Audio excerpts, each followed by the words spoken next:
Questions related to grouping and distribution. First है question number 41। ठीक है, 41 में क्या बोला है? In how many ways 10 objects are to be distributed in 3 groups containing 2, 3 and 5 objects. ठीक है, 10 ऑब्जेक्ट्स है, 2, 3 और 5 में ग्रुपिंग करना है। तो सिंपली 10 फैक्टोरियल डिवाइडेड बाय इसका फैक्टोरियल, इसका फैक्टोरियल, इसका फैक्टोरियल। कोई भी आइडेंटिकल ग्रुप्स नहीं है, आइडेंटिकल मतलब नंबर ऑफ ऑब्जेक्ट सेम नहीं है, तो सिंपली ये आ जाएगा। ठीक है, अब यहाँ पर आपको ग्रुप बनाने का बोला गया है, ये नहीं बोला गया है कि बांटना भी आप लोगों को, डिस्ट्रीब्यूट भी करना। डिस्ट्रीब्यूशन की बात नहीं है, सिर्फ ग्रुपिंग की बात है, तो इतना हो गया। ठीक है, 42 क्वेश्चन देखो। इन how many veg 15 different fruits can be distributed among 4 person containing 2, 3, 5 fruits. ठीक है, टोटल 15 है, उसको 2, 3, 5 और 5। तो सबसे पहले हम तो उसने क्या बोला गया है कि एक बंदे के पास 2 जाना चाहिए, दूसरे के पास 3, और फिर तीसरे के पास 5 और फोर्थ के पास 5, मतलब 4 पर्सन है। तो उन 4 में से एक के पास 2, एक के पास 3 और एक के पास 5 और एक के पास 5 फ्रूट जाना चाहिए। तो हमने क्या किया, पहले सबसे पहले ग्रुपिंग की, ग्रुप्स बनाए 2 के, 3 के, 5 और 5 के। तो ग्रुप्स के ग्रुपिंग का कितना तरीका हो गया? 15 फैक्टोरियल अपॉन में 2 फैक्टोरियल, 3 फैक्टोरियल, 5 फैक्टोरियल, 5 फैक्टोरियल, और दोनों इक्वल ग्रुप्स है तो उस कारण से 2 फैक्टोरियल। तो ये हो गया आपका ग्रुपिंग। ठीक है, या डिवीजन हो गया। ठीक है, मतलब हमने 15 फ्रूट्स को 4 ग्रुप में डिवाइड कर लिया। ठीक है, अब इन ग्रुप्स को, ये जो 4 ग्रुप है आपके पास, 4 बंडल, इनको 4 लोगों में बांटना है, तो उसका तरीका सिंपली 4 फैक्टोरियल। आगे बात समझे। 43 में क्या बोला है? In how many ways can 8 toys be distributed among 3 brothers such that each receives at least 1 toy and no two get same number of toys and youngest receives maximum number of toys. ठीक है, उसने बोला है कि 8 total आपके पास toys है, 3 भाई में बांटना है, 3 भाई लोगों में, है ना, और सबको कम से कम 1 टॉय मिलना चाहिए, और जो यंगेस्ट है उसको मैक्सिमम नंबर ऑफ टॉयज मिलना चाहिए। आगे बात समझ में। तो 8 में से हमें ऐसा ग्रुपिंग करना है, सबसे पहले पहले ग्रुपिंग करेंगे देन डिस्ट्रीब्यूशन। ओके, तो ऐसे हम ले कि जो नंबर ऑफ टॉयज है वो डिफरेंट हो, क्योंकि उसने क्या बोला है कि no two get same number of toys, मतलब जो ग्रुप्स बनेंगे वो सेम ग्रुप नहीं बनना चाहिए। तो मान लो मैंने एक में 6 लिए, तो बाकी दोनों के पास 1 जाएगा, तो वो 1 और 1 सेम आ रहा है, तो हमने लिए 5 और 1 को 2 दे दिया और 1 को 1 दे दिया। आगे बात समझ में। ऐसे दे सकता है, या फिर इसमें अब देखो, मैंने डिक्रीजिंग ऑर्डर पहले भी कर चुके हैं हम। डिक्रीजिंग ऑर्डर 5 में से 1 माइनस किया, तो वो 1 इसके साथ ऐड होगा या फिर इसके साथ ऐड होगा। यदि इसके साथ ऐड हुआ तो ये हो जाएगा 4, ये 2, और इसके साथ ऐड हुआ तो कितना हो जाएगा 2। तो ये तो नहीं चाहिए, क्योंकि ये आइडेंटिकल ग्रुप्स हो जाएंगे, मतलब 2 जो भी भाई है उन दोनों को सेम नंबर ऑफ ऑब्जेक्ट मिलेंगे। बस उसने तो ये मना बोला कि ऐसा नहीं करना है। आगे बात समझ में। या फिर इसके अलावा और क्या हो सकता है कि इधर 3 कर लूं मैं, इसमें से 1 और माइनस करें हम, तो 3, फिर 3 और इधर 2 कर ले, तो ये भी नहीं चलेगा। सॉरी, यहाँ से 1 माइनस किया तो ये 3 और वो जो 1 है यहाँ दे दिया, तो 3 सेम आ रहा है, ये भी नहीं चलेगा। ठीक है, फिर इसमें से 1 माइनस किया तो ये 2, इधर 1 दे दिया, तो ये केस तो ऑलरेडी ऊपर आ चुका है। हाँ, ये तो आएगा भी नहीं, वैसे दोनों आइडेंटिकल आ गए। आ रही बात समझ में। तो आपको कैसे चलना है डिक्रीजिंग ऑर्डर में। तो 2 पॉसिबल केसेस है कि 1 को 5 दे दो, 1 को 2 और 1 को 1, या 1 को 4, 1 को 3 और 1 को 1 दे दो। तो जिसमें जो भी कंडीशन फुलफिल करना है कि किसी के पास भी सेम नंबर ऑफ ऑब्जेक्ट नहीं जाए। ठीक है, तो ग्रुपिंग का तरीका हो गया 5 to 1। ठीक है, तो ये ग्रुपिंग का तरीका हो जाएगा। टोटल कितने ऑब्जेक्ट्स है आपके पास? 8। सो 8 factorial divided by 5 factorial, 2 factorial, 1 factorial, तो बनी होता है। ठीक है, अब इसने साथ ही साथ क्या बोला है कि जो यंगेस्ट उसके पास मैक्सिमम जाएगा। तो ये जो 5 वाला ग्रुप है वो यंगेस्ट के पास चला गया, और बाकी जो 2 ग्रुप बचे और 2 भाई बचे, तो उनमें से किसी के पास भी 2 और किसी के पास भी, जैसे मान लो 3 आपके पास 3 ब्रदर्स है, ABC, यंगेस्ट है मान लो, तो इसके पास 2 जा सकते हैं, इसके पास 1 या इसके पास 1, इसके पास 2। तो इन आपस में ये 2 ग्रुप का डिस्ट्रीब्यूशन 2 फैक्टोरियल से प्लस ये ग्रुपिंग कितने तरीके से होगी? 8 factorial divided by 4 factorial, 3 factorial, 1 factorial, 4, 3, 1, और फिर इनका डिस्ट्रीब्यूशन 2 फैक्टोरियल से, क्योंकि यंगेस्ट के पास चले गए, उसके पास तो ये 4 चले गए, और बाकी दोनों भाई के पास दो ग्रुप बचे, तो दोनों का डिस्ट्रीब्यूशन 2 फैक्टोरियल। आई बात समझ में? तो ये हो गया आपका क्वेश्चन नंबर 43, ठीक है। यहाँ क्वेश्चन नंबर 44 देखेंगे हम। 44 में क्या बोला है? Let there are 9 different objects and 3 persons ABC, find number of ways of distribution of all objects if no restriction। ठीक है, नो रेस्ट्रिक्शन मतलब आपके पास 9 ऑब्जेक्ट्स हैं और 3 लोग बैठे हैं रो में, तो आपको 9 ऑब्जेक्ट को डिस्ट्रीब्यूट करना है। कोई रेस्ट्रिक्शन नहीं, किसी के पास भी कितने भी ऑब्जेक्ट जा सकते हैं। तो एक ऑब्जेक्ट के लिए कितने ऑप्शन है? ए बी सी, किसी के पास भी 3 ऑप्शन, दूसरे के लिए 3, तीसरे के लिए 3, ऐसे सभी के लिए 3 ऑप्शन है 9 ऑब्जेक्ट्स के लिए, तो 3 पावर 9। ओके, ये ए पार्ट हो गया। बी पार्ट बोलता है A gets 4, B gets 3 and C gets 2। तो 9 ऑब्जेक्ट में ए के पास मतलब 4, 3 और 2, और ये जो है 4 ऑब्जेक्ट वो ए के पास जाना चाहिए, इसके पास ये जो है बी के पास जाना चाहिए, और ये जो है सी के पास जाना चाहिए। तो हमने क्या किया, सबसे पहले तो ग्रुपिंग कर ली 4 ऑब्जेक्ट की, 3 ऑब्जेक्ट की और 2 ऑब्जेक्ट की, और इनका डिस्ट्रीब्यूशन का तरीका एक ही होगा, क्योंकि जो 4 ऑब्जेक्ट वाला ग्रुप है ए के पास जाएगा, ये इसके पास जाएगा, और जो 2 ऑब्जेक्ट वाला है वो सी के पास जाएगा। तो एक ही तरीके से हम जो 3 ग्रुप्स फॉर्म हुए हैं उनको एक तरीके से हम डिस्ट्रीब्यूट कर सकते हैं। सिंपल। सी पार्ट में क्या बोला है? इच गेट्स एटलीस्ट 1, ठीक है, and all objects should be distributed. All object distribution है, ठीक है। तो इसका एक तरीका तो ये दिख रहा है कि सारे के सारे ऑब्जेक्ट हमें डिस्ट्रीब्यूट करना है और कम से कम एक जाना चाहिए। आगे बात समझ में? तो ये कैसे होगा, ये आपको समझ में आ रहा है? तो ये हमारा 5th केस है जो अभी हमने लास्ट लेक्चर में देखा है ना, उसका 5th केस है क्या ये? तो 3 के हमें बंडल बनाना है, फिर 3% में डिस्ट्रीब्यूट कर देंगे। तो कैसे बनेगा?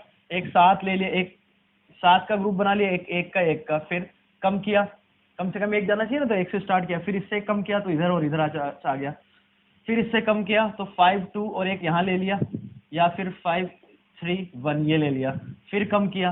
तो ऐसे तो बहुत सारे केसेस बन रहे हैं। ऐसे भी कर सकते हो आप, ग्रुपिंग करो, देन फिर उसको 3% में डिस्ट्रीब्यूट करो, एग्जैक्टली जो हमने 5th केस देखा है इन क्वेश्चन से पहले, है ना। तो फिर इसमें एक और दूसरा ऑप्शन है आपके पास, किसने क्या बोला है कि सबके पास कम से कम एक जाना चाहिए। तो फिर हमने लगाया यहाँ पर बाइजेक्शन कि total number of cases 3 power n, मतलब टोटल n ऑब्जेक्ट्स को आप 3% में कैसे बांट सकते हो विदाउट रेस्ट्रिक्शन, 3 पावर n। अब इसने क्या बोला है कि कम से कम एक ऑब्जेक्ट सभी के पास जाना चाहिए। तो हमने क्या किया, total number of cases minus exactly 1% को कुछ नहीं मिला, माइनस एग्जैक्टली 2% को कुछ नहीं मिला।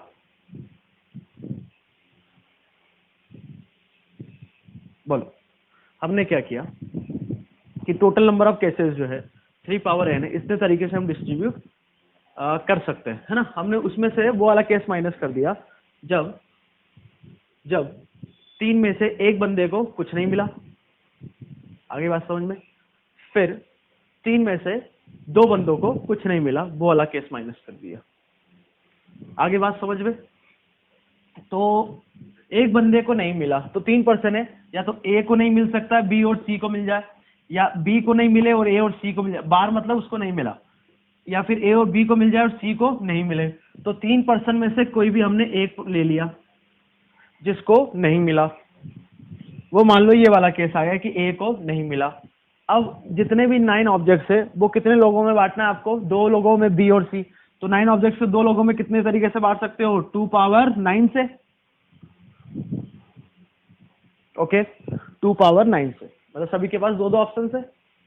अब इसमें वो केस भी आ जाएंगे कि सारे के सारे ऑब्जेक्ट बी के पास चले गए, मतलब ए के पास तो नहीं आ रहा है, तो सारे के सारे ऑब्जेक्ट बी के पास चले गए और सी के पास नहीं आए। बट हमने तो क्या बोला कि एग्जैक्टली एक जो बंदा है उसके पास नहीं आ रहा है, आगे बात समझिए। तो यहाँ तो 2 बंदों के पास नहीं जा रहा है, तो ऐसे कितने केस बनेंगे? 2, जब सारे के सारे ऑब्जेक्ट बी के पास चले जाए, और सारे के सारे ऑब्जेक्ट सी के पास चले जाए, बी के पास नहीं जाए। तो ऐसे दो केस बनेंगे, दो केस माइनस कर दिए। अब ये बोलोगे कि आपने तो इसमें किया, इसमें नहीं किया, इसमें नहीं किया, भाई वो इसमें हो गया। 3C1 मतलब एक को नहीं मिला है, तो वो तीनों केस आ गए। तो ये वो वाले केस आ गए जब एग्जैक्टली एक बंदा जो है जिसको कुछ नहीं मिला, वो ए भी हो सकता है, बी भी हो सकता है, सी भी हो सकता है।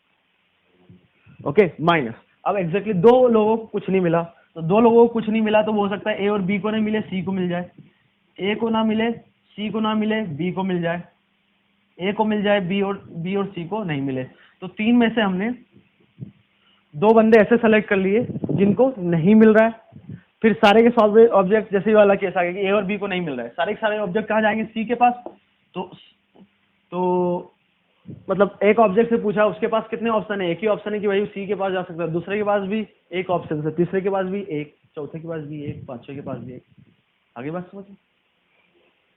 तो टोटल नंबर ऑफ केसेस जो है उसमें से हमने कौन से केस माइनस कर दिए, जब एग्जैक्टली अच्छा ये जो है 3 पावर 9, 3 पावर 9 में कहीं ऐसा होगा क्या, कहीं ऐसा होगा क्या कि कभी भी ऑब्जेक्ट किसी के पास नहीं जाए? ऐसा तो नहीं होगा, क्योंकि हम जो है जो 9 ऑब्जेक्ट है 3 बंदों में लेते, इन्हीं में दे रहे हैं, तो किसी ना किसी के पास तो आएगा ना। मतलब ऐसा तो नहीं कि तीनों खाली रह जाए, ऐसा तो नहीं होगा ना कभी, ऑब्वियस है कि नहीं होगा।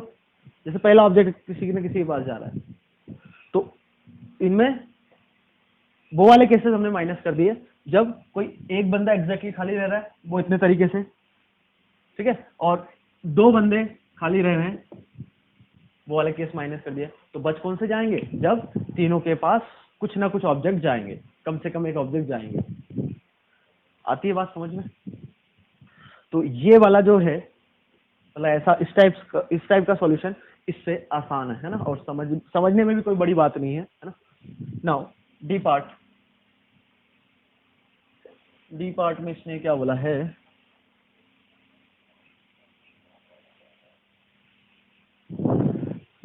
A and B gets equal number of objects and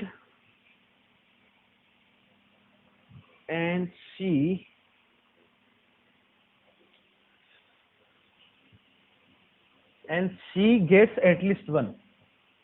I think question यही है, ठीक है। क्वेश्चन ये नहीं है तो हमने चेंज कर दिया, कोई दिक्कत नहीं है। डी है हमारा A and B gets equal number of objects and C gets at least one, ठीक है। तो A और B इक्वल है ना,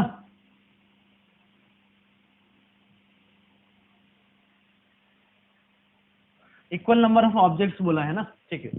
तो टोटल आपके पास ऑब्जेक्ट कितने थे, 9, है ना। तो A और B के पास एक और एक ऑब्जेक्ट आ सकता है, मतलब 1 and 1, या फिर 2 and 2 आ जाए, या फिर 3 and 3 आ जाए, या फिर 4 and 4 आ जाए, या फिर 5 and 5 आ जाए। तो 5 and 5 तो हो नहीं सकता, 5 और 5 10 हो जाएंगे, टोटल नंबर ऑफ ऑब्जेक्ट तो 9 ही है। आती है बात समझ में? तो क्लियर है, कोई डाउट? तो टोटल 9 ऑब्जेक्ट है, एक इसके पास एक इसके पास आ गया, तो सी के पास कितने चले गए, 7। सी के पास कितने चले गए, 7। आगे बात समझ में? तो ए के पास एक ऑब्जेक्ट आ जाए, उसके आने का तरीका 9C1, या ग्रुपिंग भी लगा सकते हो आप, कोई दिक्कत नहीं है। और बचे कितने ऑब्जेक्ट, फिर 8, उसमें से बी के पास चले जाए फिर एक ऑब्जेक्ट, तो 8C1। और जो बचे कुछ हैं 7 के 7 ऑब्जेक्ट किसके पास चले जाएंगे, सी के पास। तो उसका तरीका एक ही होगा, सारे के सारे दे दो आप, या 7C7, एक ही बात है, प्लस 9C2 एग्जैक्टली इसी के तरह है ये भी। या फिर ए के पास 3 चला जाए, बचे कितने, 6, फिर बी के पास 3 चले जाए, 3 में से 3 सी के पास जाने का तरीका एक ही होगा। ये कितना हो गया, 9C4 और 4C4। एक मिनट, 9 में से 4 ए को दे दिए, बचे कितने, 5 में से 4 बी को दे दिया, और 1 में से 1 इसको देना है सी को। तो एक ही तरीका होगा। ये हो गया आपका डी पार्ट, कोई दिक्कत? अब ग्रुपिंग लगाना चाहते हो तो ग्रुपिंग भी लगा सकते हो, वो भी यही है ना। Now question part E, A gets more number of objects than B and B gets more number of objects than C and at least 1 to each, है ना। मतलब कम से कम एक तो आनी चाहिए उनके पास। ओके, तो ए के पास जो नंबर है बी से ज्यादा है और बी जो है उस पे जो नंबर आना चाहिए वो सी से ज्यादा आना चाहिए, ये बोला गया है। कोई दिक्कत नहीं। अब स्टार्ट करो कहां से। टोटल नंबर ऑफ ऑब्जेक्ट 9 है, तो इसको मैंने 7 दे दिए, तो इसके पास 1 और 1, तो ये केस तो हो नहीं सकता क्योंकि इक्वल नंबर ऑफ ऑब्जेक्ट्स नहीं हो सकते। तो इसको मैंने बोला 6, ये 2 और ये 1, ऐसा हो सकता है पॉसिबल, कोई दिक्कत नहीं है। मतलब ए के पास 6 ऑब्जेक्ट आ रहे हैं, बी के पास 2 और सी के पास 1। अब डिक्रीजिंग ऑर्डर में इसको एक कम किया, तो इसका जो एक ऑब्जेक्ट है इसके पास जा सकता है, या फिर इससे एक जो कम किया इसके पास चला जाता है। ये केस फिर से नहीं होगा क्योंकि ये इक्वल आ गया। फिर इससे एक कम किया तो ये 4, ये 3 और इसके पास 2, या फिर एक कम किया तो इसको दे दो मैं, तो 4 और ये हो जाएगा 4, अगेन आइडेंटिकल आ गया, तो ये भी नहीं होगा क्योंकि डिस्टिंक्ट होगा, इक्वलिटी नहीं है ना, डिक्रीजिंग ऑर्डर में होना चाहिए number of object A B और सी के लिए। तो बहुत ही सिंपल है, ग्रुपिंग कर दो। 9 factorial divided by 6 factorial, 2 factorial, 1 factorial, और डिस्ट्रीब्यूशन का तरीका एक ही होगा क्योंकि ए के पास ये वाला बंडल जाएगा, बी के पास ये बंडल, सी के पास ये बंडल, और कोई दूसरा तरीका नहीं है। प्लस ये वाला case 9 factorial divided by 5 factorial, 3 factorial, 1 factorial, distribution का तरीका अगेन एक, प्लस 432, तो 9 factorial divided by 4 factorial, 3 factorial, 2 factorial, ठीक है, और डिस्ट्रीब्यूशन का तरीका फिर से एक ही होगा। इतने नंबर ऑफ वे से आप ई को कर सकते हो। ओके, मतलब ए के पास नंबर ऑफ ऑब्जेक्ट बी से ज्यादा हो, बी के पास सी से ज्यादा हो, ठीक है। अब आता है एफ पार्ट। एफ पार्ट में क्या बोला है, number of objects given to A is more than given to B और सी, ठीक।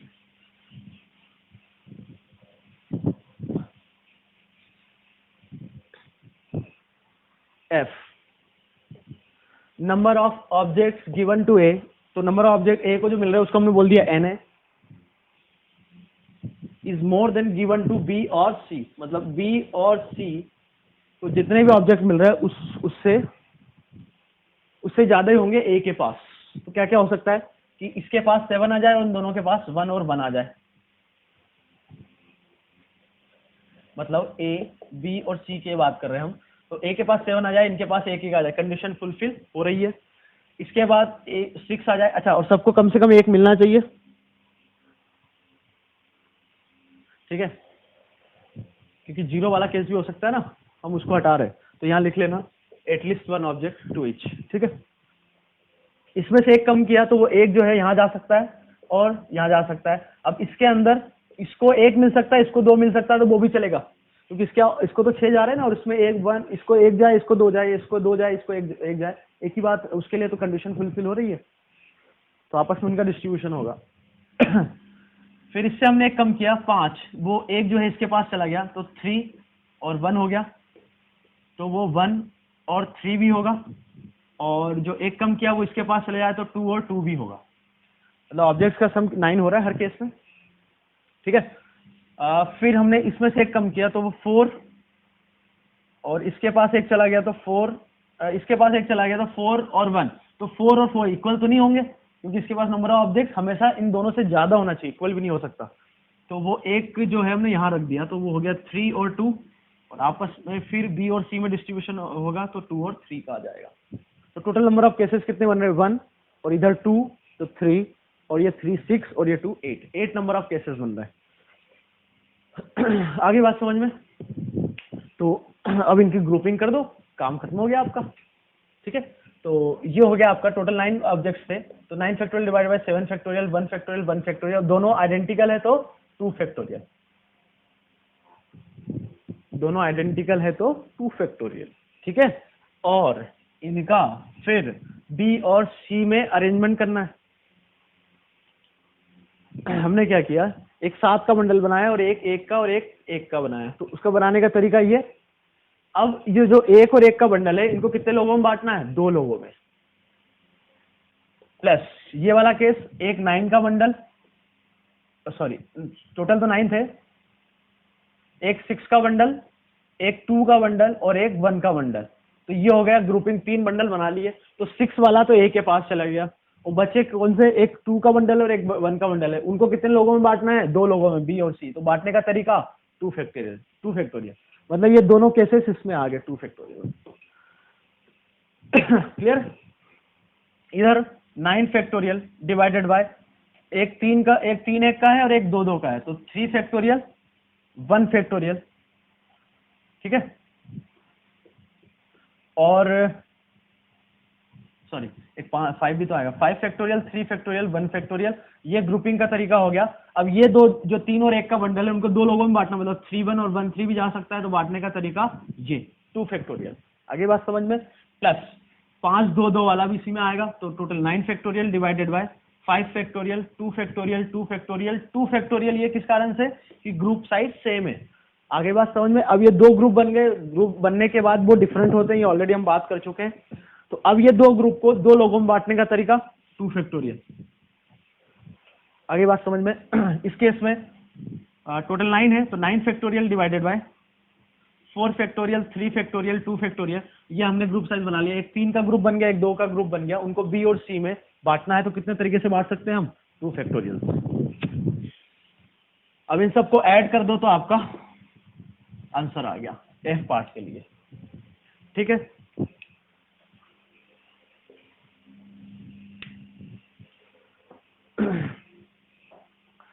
जी पार्ट क्या बोल रहा है? जी पार्ट में समझो, without any restriction when all objects need not to be distributed. कोई रेस्ट्रिक्शन नहीं है और सारे ऑब्जेक्ट बांटना भी जरूरी नहीं है, तो इसमें फिर क्या होगा? एग्जैक्टली 1 ऑब्जेक्ट बांटा, फिर या फिर एग्जैक्टली 2 या फिर एग्जैक्टली 3, तो वो फिर बन जाता है 1 + r⁻n-1, ऑलरेडी देख चुके हैं। या फिर दूसरा तरीका कि ए बी सी इन 3 लोगों में बांटना है और साइड में हमने क्या रख दिया? बॉक्स। तो एक ऑब्जेक्ट लिया, उससे पूछा भाई तुम कहाँ कहाँ जा सकते हो, तो वो ए में भी जा सकता है, बी में भी जा सकता है, सी में भी, या उसको कहीं नहीं जाना है तो बॉक्स में चले जाएगा। मतलब एक ऑब्जेक्ट के लिए कितने ऑप्शन है? 4 टोटल। तो दूसरे ऑब्जेक्ट के लिए भी 4, तीसरे के लिए भी 4, तो 4⁻9 -1 जब सारे के सारे बॉक्स में चले जाए, जब सारे के सारे बॉक्स में चले जाए, है ना। अच्छा, और इसने बोला है कि all objects need not to be distributed, और यहां लिखेंगे at least 1 object, at least 1 object distribution है, मतलब कम से कम एक ऑब्जेक्ट तो हम डिस्ट्रीब्यूट कर रहे हैं तब। आगे बात समझ में? एच पार्ट, एच में क्या है उसकी बात कर लेते। Giving exactly 1 object to each, तो आपके पास तो नंबर ऑफ पर्सन कितने हैं? 3 है, तो उनको एक एक ही ऑब्जेक्ट देना है, तो आपके पास नंबर ऑफ ऑब्जेक्ट कितने हैं? 9। तो 9 में से हमने एग्जैक्टली 3 ऑब्जेक्ट सेलेक्ट कर लिए, 9 में से 3 ऑब्जेक्ट सेलेक्ट कर लिए। अब उन 3 ऑब्जेक्ट को 3 लोगों में डिस्ट्रीब्यूट करने का तरीका सिंपली 3 फैक्टोरियल, सिंपल है।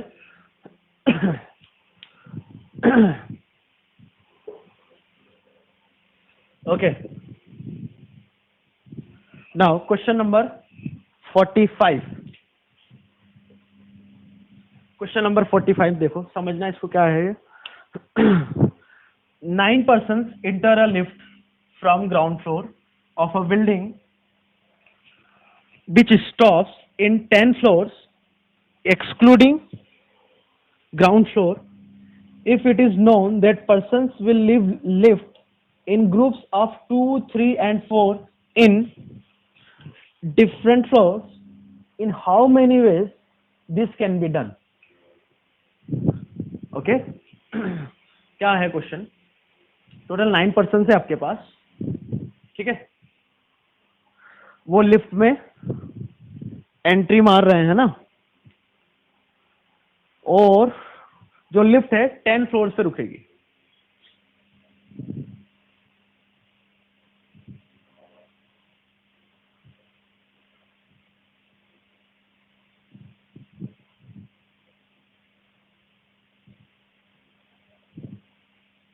ये आपका हो गया ग्राउंड फ्लोर, मान लो ये फ्लोर नंबर 1 2 3 ऐसे 10 फ्लोर है ना। तो यहां पर वो एंट्री मार रहे हैं सारे के, कितने पर्सन से आपके पास? 9 पर्सन से, ठीक है। ग्राउंड फ्लोर का हमने हटा दिया। अब ये हमें पता है कि जो 9 लोग हैं वो यदि लिफ्ट से बाहर आते हैं तो वो इस टाइप से आएंगे कि 2 बंदे एक साथ बाहर निकलेंगे, 3 बंदे एक साथ बाहर निकलेंगे और 4 बंदे एक साथ बाहर निकलेंगे। कितने हो गए टोटल? 9 हो गए। आगे बात समझ में? तो क्या है, एंट्री मारेंगे और जो बाहर बंदे निकलेंगे वो 2 एक साथ निकलेंगे, 3 एक साथ निकलेंगे और 4 एक साथ निकलेंगे। ठीक है, तो ये फिर ऐसा कितने तरीके से हो सकता है? ठीक है, तो पहले तो उसने जो बोला है कि 9% से आपके पास वो जो निकल रहे हैं वो कैसे निकल रहे हैं, 2 एक साथ निकलेंगे, 3 एक साथ निकलेंगे और 4 एक साथ निकलेंगे। अब उसने बोला है कि 2 ये कौन निकलेंगे साथ में, ऐसा तो कुछ नहीं बोला है। तो 9 में से सबसे पहले आप 2 लोग बोलो कौन है, तो या ऐसे बोलो कि हमने ग्रुप्स बना दिए, 3 ग्रुप। तो इनका ग्रुपिंग हम ऑलरेडी देख चुके हैं, कैसे करते हैं ग्रुपिंग, 3 ग्रुप बनाना है तो 2 फैक्टोरियल, 3 फैक्टोरियल और 4 फैक्टोरियल। आगे बात समझ में? तो ये तो हमने ये जो बनाया है वो 3 ग्रुप बनाए, जिसमें एक में दो लोग हैं, एक में 3 लोग हैं और एक में 4 लोग हैं। अच्छा, ग्रुपिंग कर सकते हैं बिल्कुल, क्योंकि जो पर्सन्स होते हैं वो डिफरेंट होते हैं, कॉमन सेंस है। ठीक है, ये हमने ग्रुपिंग कर दी। ये अभी तो हमने 3 ग्रुप बनाए जिसमें एक में 2, एक में 3, एक में 4 है। अभी उनको बाहर भी निकालना है, अभी उनको बाहर भी निकालना है। अब आपके पास फ्लोर्स कितने हैं? 10। अब जो लिफ्ट है वो तो कहीं भी रुक सकती है, तो वो जो 10 में से सबसे पहले तो आपको 3 फ्लोर से सिलेक्ट करना पड़ेगा कि ये लिफ्ट कहाँ पर रुकेगी। अभी हमने लोगों को बाहर नहीं उतारा है, सबसे पहले तो हमने क्या किया कि 10 में से 3 फ्लोर सेलेक्ट किए हैं। मान लो वो फ्लोर हो गए floor number 1, floor number 3 and floor number 9। मान लो ये 3 फ्लोर पर वो लिफ्ट रुक रही है ना?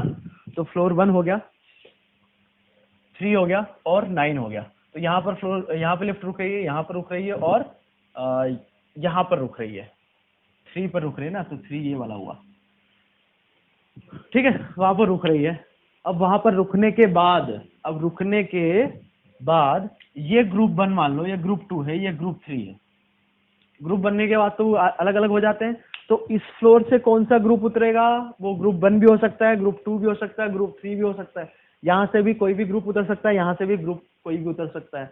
अब ऐसा तो नहीं है कि एक एट अ टाइम ग्रुप 1 यहाँ से भी उतर जाए और यहाँ से भी उतर जाए, तो ऐसा तो नहीं हो सकता ना। सिंपल है यार, एक समय पर ग्रुप 1 फर्स्ट फ्लोर पे उतर रहा है, मतलब 2 लोग जो ग्रुप फर्स्ट फ्लोर पे उतरे वो सेम जो बंदे हैं थर्ड फ्लोर पे भी उतर जाएंगे क्या? ऐसा तो नहीं है। आगे बात समझ में? तो ग्रुप 1, ग्रुप 2, ग्रुप 3 ऐसा हो सकता है, या ग्रुप 2, ग्रुप 1, ग्रुप 3, तो ऐसा अरेंजमेंट हो सकता है। तो 3 ग्रुप का कैसे अरेंजमेंट होगा? 3 फैक्टोरियल से, मतलब आपने जो 3 फ्लोर सेलेक्ट किए हैं 10C3 से, उन 3 फ्लोर्स पर 3 ग्रुप को उतारने का तरीका 3 फैक्टोरियल होगा। वो कैसे? इन तीनों ग्रुप्स का इन तीनों फ्लोर पर अरेंजमेंट, तो 3 अलग अलग डिफरेंट ग्रुप्स है, उनका arrangement 3 factorial. Okay, so question number 45 complete हो गया आपका। So now question number 46, let n different games are to be distributed among n children, then find total number of ways of distribution if no restriction all games should be distributed. Okay, so all games distribution है। okay,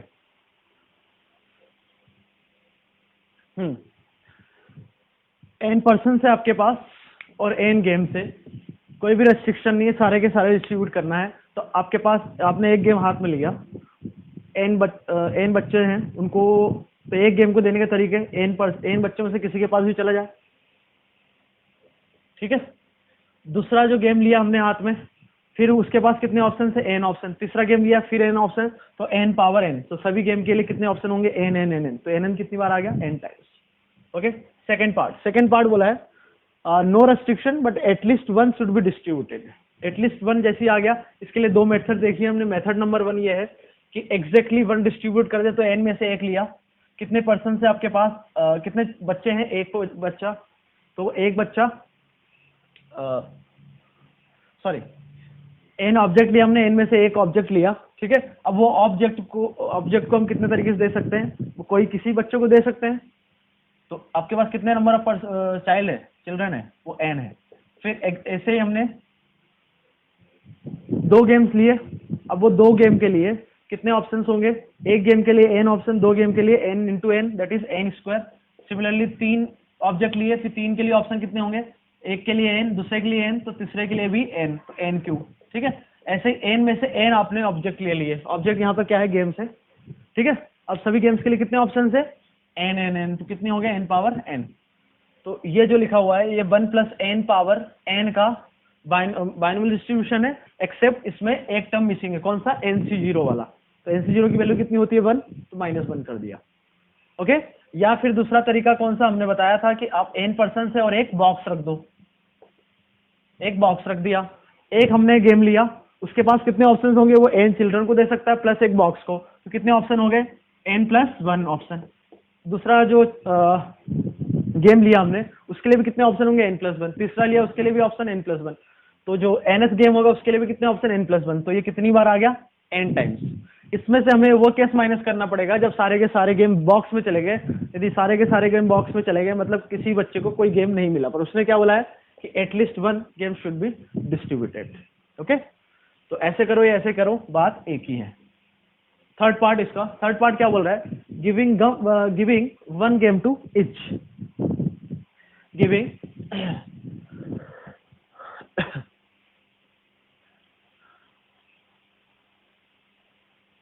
okay आपके पास कितने बच्चे हैं? n, हाँ n children है आपके पास, और गेम्स कितने हैं? वो भी कितने हैं? n। आगे बात समझ में? तो सभी को एक एक देना है, सभी को एक एक देना है। तो बहुत ही सिंपल है ये तो। आपके पास n गेम्स है और n बच्चे हैं, तो बच्चों को आपने लाइन में बैठा दिया, ठीक है? आपने गेम्स n गेम्स लिए, तो इस बच्चे को मैं n में से कोई सा भी एक गेम दे सकता हूँ। फिर बच्चे कितने? n-1 game. फिर कितने बचे? n-2। तो लास्ट में कितने गेम बचेंगे? एक गेम।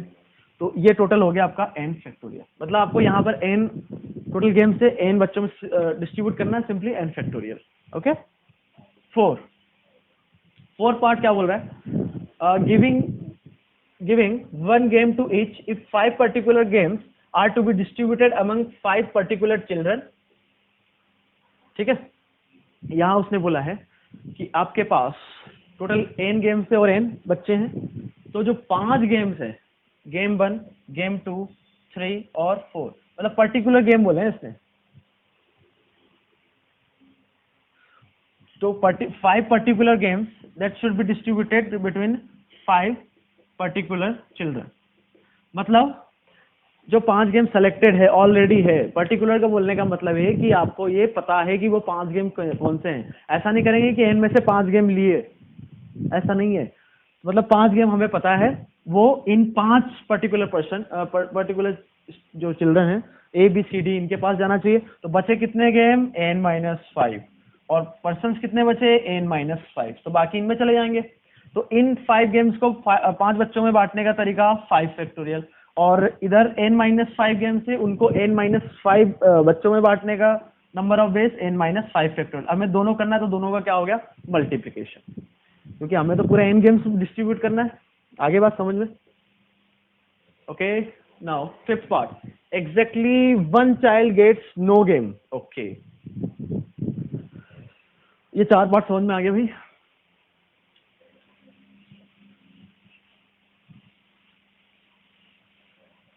नाउ फिफ्थ पार्ट क्या बोल रहा है?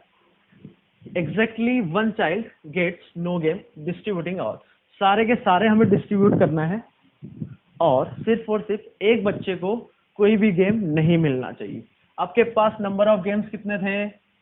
n। नंबर ऑफ चिल्ड्रन कितने हैं? n। ठीक है, तो किसी एक के पास नहीं जाना चाहिए। आप ऐसे सोचो, मतलब किसी एक के पास नहीं जा रहा गेम, तो बाकी के पास कम से कम एक जाना चाहिए। तो हम क्या कर सकते हैं कि सभी को मैंने सबसे पहले तो 1-1 दे दिया। मतलब हो क्या रहा है? टोटल आपके पास n प्लेसेस है, मतलब n चिल्ड्रन है ना? सबको एक एक दे दिया। समझना ध्यान से, हो क्या रहा है? किसी एक के पास कोई गेम नहीं जाएगा, और बाकी के उसने एग्जैक्टली 1 बोला है, इस पे आप ध्यान दो। किसी एक के पास नहीं जाएगा, तो बाकी के पास जाना चाहिए कम से कम एक। तो आप ऐसा मत कर देना कि n चिल्ड्रन में से हमने एक चिल्ड्रन ऐसा लिया जिसको कुछ नहीं दिया। सुनना ध्यान से, n में से एक चिल्ड्रन ऐसा लिया जिसको हमने कुछ नहीं दिया, और फिर बचे कितने हमारे पास नंबर ऑफ चिल्ड्रन? n-1। तो तो एक ऑब्जेक्ट लिया, उसके पास कितने ऑप्शन है, n-1, दूसरा ऑब्जेक्ट n-2, पावर n कर दे। ऐसा नहीं होगा, क्योंकि ऐसे में क्या होगा कि एक से ज्यादा ऐसे आपको बच्चे मिल जाएंगे जिसको आपने कुछ गेम नहीं दिया, बट उसने क्या बोला है कि एग्जैक्टली वन, एक ही ऐसा बच्चा होगा जिसको गेम नहीं मिलेगा, बाकी सबको मिलना चाहिए। इसको कैसे करेंगे, सुनो, ये नहीं करना है भाई, समझ में आ गई बात। तो हमने क्या किया, सबको एक एक दे दिया, सभी को एक एक दे दिया, ठीक है। अब हमने क्या किया, ध्यान से सुनना, सबको एक एक दे दिया, ठीक है। अब हमने क्या किया कि एक गेम हमने किसी भी एक बच्चे से छीन के दूसरे बच्चे को दे दिया। एक गेम जिस बच्चे को, मान लो कोई भी एक बच्चा ले लिया, क्योंकि हमने तो बोला है कि कोई पर्टिकुलर बच्चा तो है ही नहीं जिसको नहीं देना है, वो कोई भी हो सकता है। तो एक गेम इससे छीन के वो किसको दे दिया, दूसरे बच्चे को। तो उसके पास क्या बचा, कोई गेम नहीं, एक के पास भी कितना चला गया, 2। फिर बाकी जितने भी n-2 सबके पास कितने हैं, मतलब यहाँ से यहाँ तक कितने गेम्स आपके पास, कितने ये बन के कितने ग्रुप बनेंगे, n-2। आगे बात समझ, अच्छा टोटल नंबर ऑफ बंडल कितने हैं आपके पास, n। आगे बात समझ में। तो मतलब आपको यह करना है कि एक बंडल ऐसा बनाना है जिसमें कोई भी ऑब्जेक्ट नहीं हो, ऐसा समझो इसको। एक बंडल में 2 ऑब्जेक्ट हो और n-2 बंडल्स में एक ऑब्जेक्ट हो, ठीक है। तो ग्रुपिंग का तरीका क्या हो गया आपका, ग्रुपिंग का तरीका हो गया, total number of objects n factorial divided by 0 factorial कितना होता है 1, 2 फैक्टोरियल, और 1 फैक्टोरियल कितनी बार आएगा, n-2 टाइम्स, तो वो तो बनी होगा। और फिर ये यहाँ से यहाँ तक आइडेंटिकल, मतलब जो ग्रुप्स है उनका साइज सेम है, तो उसके फैक्टोरियल से डिवाइड कर दो। आगे बात समझ में, क्या ये काम हो गया, क्या नहीं हुआ। आपके पास कितने ग्रुप्स हो गए, n ग्रुप्स हो गए, उनको डिस्ट्रीब्यूट करना है कितने बच्चों में, n बच्चों में, तो n फैक्टोरियल से मल्टीप्लाई कर दो, ये आपका आंसर हो गया। आई बात समझ में, ठीक है। और इसको आप एक और दूसरे तरीके से समझ सकते हैं, और मतलब एक तो ये हो गया, या दूसरा ऐसे, ध्यान से सुनना, हमने क्या किया कि n जो आपके पास बच्चे हैं उसमें से क्या किया कि एक बच्चा हमने सेलेक्ट किया जिसको कुछ नहीं देना है, तो बच्चा कोई भी हो सकता है। n में से एक बच्चा ऐसा लिया जिसको हमने कुछ नहीं दिया। आई बात समझ में, ठीक है, ओके। और फिर जिसको कुछ नहीं दिया ना, और फिर बच्चे कितने बच्चे आपके पास, n-1, उनमें से हमने एक बच्चा ऐसा लिया जिसको 2 ऑब्जेक्ट लेना है। ये जो n-1 C1 ये है कि आपने जो n-1 स्टूडेंट्स बचे हैं, n-1 जो बच्चे हैं उनमें से एक बच्चा ऐसा लिया जिसको आपको 2 ऑब्जेक्ट देना है। तो जो बच्चा है जिसको हमें 2 ऑब्जेक्ट लेना है, उसको लेने का तरीका n-1 C1, क्योंकि एक बच्चा तो जिसको कुछ नहीं दिया वो तो उसको तो हटा दिया हमने। आई बात समझ में। अब इस बच्चे को 2 ऑब्जेक्ट देने का तरीका वो भी तो लिखना पड़ेगा। तो आपके पास नंबर ऑफ ऑब्जेक्ट्स कितने हैं, n, तो n में से कितने ऑब्जेक्ट्स देना है इसको, 2, तो nc2 से हम दे सकते हैं। आई बात समझ में, इसको हम nc2 से दे सकते हैं। अब आपके पास कितने नंबर ऑफ गेम्स बच जाते हैं और कितने नंबर ऑफ बच्चे बच जाते हैं, तो आपके पास 2 बच्चे तो चले गए, जिसमें एक बच्चा जिसको कुछ नहीं दिया, एक बच्चा जिसको 2 ऑब्जेक्ट दिया, और उसको 2 ऑब्जेक्ट देने का तरीका ये हो गया। अब आपके पास बचते हैं n-2 ऑब्जेक्ट्स, क्योंकि 2 तो चले गए, n-2 ऑब्जेक्ट्स बचते हैं, और बच्चे कितने बचते हैं, n-2, तो सभी को एक एक देना है। तो n-2 आपके पास गेम्स है और n-2 बच्चे हैं, उनका डिस्ट्रीब्यूशन का तरीका n-2 फैक्टोरियल, सिंपली। तो आप इसको देखो, एक ही बात है क्या, जैसे nc1 कितना होगा, n-1 c1 n-1 factorial divided by n-2 factorial, और ये हो जाएगा n factorial divided by n-2 factorial 2 factorial और n-2 फैक्टोरियल। तो ये कैंसिल हो गया, ठीक है, ओके। हमें इससे इक्विवेलेंट करना है ना। और n इंटू n-1 क्या हो गया, n फैक्टोरियल, तो n factorial 2 factorial n-2 factorial, एक ही बात आती है। बात समझ में। जो ग्रुपिंग है वो भी तो हमने NCR से ही देखा था ना, ग्रुपिंग का जो फॉर्मूला था, तो एक ही, ऑब्वियस है कि आंसर एक ही आएगा। समझ गए बात, ओके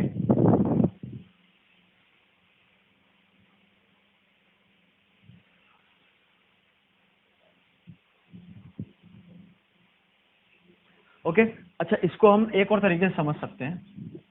दो मेथड देख ली भाई। अच्छा, मेथड इसलिए बार बार बताई जा रही है क्योंकि आपको फीलिंग आनी चाहिए कि हो क्या रहा है एक्चुअल में, है ना। रट्टा नहीं मानना है कि भाई ऐसा होता है, रट लिया कि ये फॉर्मूला है। अरे फॉर्मूला क्या है, इसमें पूरा समझाया गया है स्टेप बाय स्टेप। ओके, या दूसरा तरीका क्या था जो मैंने बोला था कि सभी को एक एक खिलौना बांट दो। तो बांटने का तरीका क्या होगा, n फैक्टोरियल। आगे बात समझ में। अब हमने क्या किया, इन सबको एक एक दे दिया। अब उन n बच्चों में से हमने दो बच्चे ऐसे सेलेक्ट करे, n में से दो बच्चे ऐसे सेलेक्ट करे जिसमें से हम एक का खिलौना दूसरे छीन के दूसरे को दे दिया। छीन के नहीं दिया, ऑब्वियसली प्यार से दिया है ना। तो मान लो वो दो जो बच्चे हैं वो A आ गया और B आ गया। तो A के पास मान लो गेम 1 है, B के पास गेम 2 है। क्या किया है, सबको एक एक दिया। फिर हमने देने के बाद क्या किया, n में से दो बच्चे ऐसे सेलेक्ट कर लिए, ठीक है। कोई भी दो बच्चे सेलेक्ट कर लिए A और B, उसके पास मान लो गेम 1 है और गेम 2 है। तो वो ऐसा भी होगा कि A के पास और B के पास, A के पास गेम 2 होगा और B के पास गेम 1 होगा। आई बात समझ में। तो हमें तो एक को खाली करना है, खाली करना मतलब एक के पास कोई भी खिलौना नहीं बचना चाहिए, या कोई भी गेम नहीं बचना चाहिए। तो ठीक है, तो अब मैं ए के पास जो भी ऑब्जेक्ट है, जो भी गेम है, वो मैं बी को दे दूं, या बी के पास जो भी है वो ए को दे दूं। तो इंटू टू कैसे, कि बी के सारे ऑब्जेक्ट ए को दे दिए, ठीक है, या ए के सारे गेम बी को दे दिए। तो मतलब दो में से हमने एक बच्चा, जो दो बच्चे सिलेक्ट किए, फिर उसमें से दो में से एक सेलेक्ट किया जिसको हम सारे ऑब्जेक्ट दे रहे। सारे ऑब्जेक्ट क्या, कि जो दूसरे बच्चे के पास है वो पहले बच्चे को दे रहे हैं। बात समझ में आ गई। तो हमने माना कि बी से हम ए को दे रहे हैं। तो ये क्या होगा कि ए के पास गेम 1 गेम 2 आ जाएगा, गेम 1 गेम 2 आ गया, और बी के पास क्या बचा, कुछ नहीं। यही तो करना था हमें भाई। यदि कोई सोच रहा है कि इसकी तो हम गेम 1 इधर भी तो दे दे, मतलब इसको, इसके पास कुछ नहीं बचा और इसके पास दोनों गेम आ जाए, तो वो वाला इसमें आ गया ना। 2C1 इसीलिए किया हमने। आगे बात समझ में। अब इसमें ये ध्यान देने वाली बात है कि बी से मैं जब इधर दूंगा तो इसके पास भी गेम 1 गेम 2 हो गया और इसके पास कुछ नहीं बचा।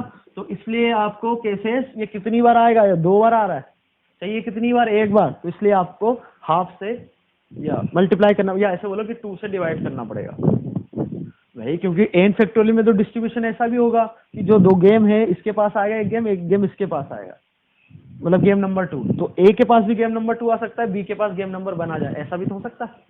इसलिए हमें ये करना पड़ा, डिवाइडेड बाय 2। आई बात समझ में। क्योंकि ये दो केसेस आ रहे हैं, दोनों एक ही है, बट यहाँ तो अलग अलग दिख रहा है क्योंकि ये डिस्ट्रीब्यूशन कर रहे हैं n फैक्टोरियल का, इसलिए। आई बात बात समझ में। फिर से एक बार बता देता हूँ जल्दी से। ये पहले हमने क्या किया, ग्रुपिंग किया, फिर उसके बाद डिस्ट्रीब्यूशन कर दिया n बच्चों में। या फिर ऐसे किया कि एक बच्चा सेलेक्ट किया जिसको कोई भी हमें खिलौना नहीं देना है, फिर एक बच्चा ऐसा सेलेक्ट किया बचे हुए में से n-1 में से जिसको हमें दो गेम्स देना है। फिर n में से 2 गेम्स देने का तरीका NC2। फिर आपके पास बचते हैं n-2 गेम्स और n-2 चिल्ड्रन। तो n-2 गेम को n-2 चिल्ड्रन में डिस्ट्रीब्यूट करने का तरीका n-2 फैक्टोरियल। इसमें हमने क्या बोला कि सारे ऑब्जेक्ट पहले डिस्ट्रीब्यूट कर दिए n फैक्टोरियल से। फिर हमने दो बच्चे ऐसे सेलेक्ट किए जिसको कोई भी गेम दो, सबको एक एक दे दिया। फिर दो हमने बच्चे ऐसे सेलेक्ट किए, मान लो भाई ए और बी आ गया, तो दो बच्चे सेलेक्ट करने का नंबर ऑफ बेस NC2, ठीक है। फिर हमने आगे क्या किया कि इसके पास गेम बने, इसके तो किसी एक को खाली कर दिया। तो किसी एक को, मतलब दो में से एक कोई बच्चा ले लिया जिसके हम गेम नहीं दे रहे। तो फॉर एग्जाम्पल हमने बी को कोई गेम नहीं दिया, तो गेम 2 इसको दे दिया, ये आ गया। पर इसमें क्या हो रहा है कि गेम 1 हम जब इसको देंगे तो इसके पास क्या क्या बचेगा, गेम 1 गेम 2, इसके पास भी क्या बचता है, गेम 1 गेम 2। दोनों केसेस एक ही है, मतलब हर केस दो बार रिपीट करेगा तो 2 से डिवाइड कर दिया। आगे बात समझ में। यदि ये बात समझ में आती है तो 6 पार्ट हो जाएगा। 6 पार्ट क्या बोल रहा है आपका, देखो 6 में क्या बोला है कि exactly 2 children gets no game distributing all. यदि किसी एग्जैक्टली दो बच्चों को कोई भी गेम नहीं मिलना चाहिए, तो वो क्या हो सकता है कि दो को हमें कुछ नहीं देना है। तो सबसे पहले तो क्या क्या था, एक एक से समझो कि सबको एक एक दे रखा है। किसी दो को नहीं देना है तो मतलब दो बच्चों से छीन के आपको किसको देना है, मान लो इसका जो ऑब्जेक्ट है इसको खाली कर दिया, इसको खाली कर दिया, और सबके पास कितने हैं, एक एक एक और एक एक है, मतलब n-2 के पास एक एक है। तो आपके हाथ मतलब दो बच्चों से आपने दो गेम ले लिए, प्यार से ले लिए, है ना।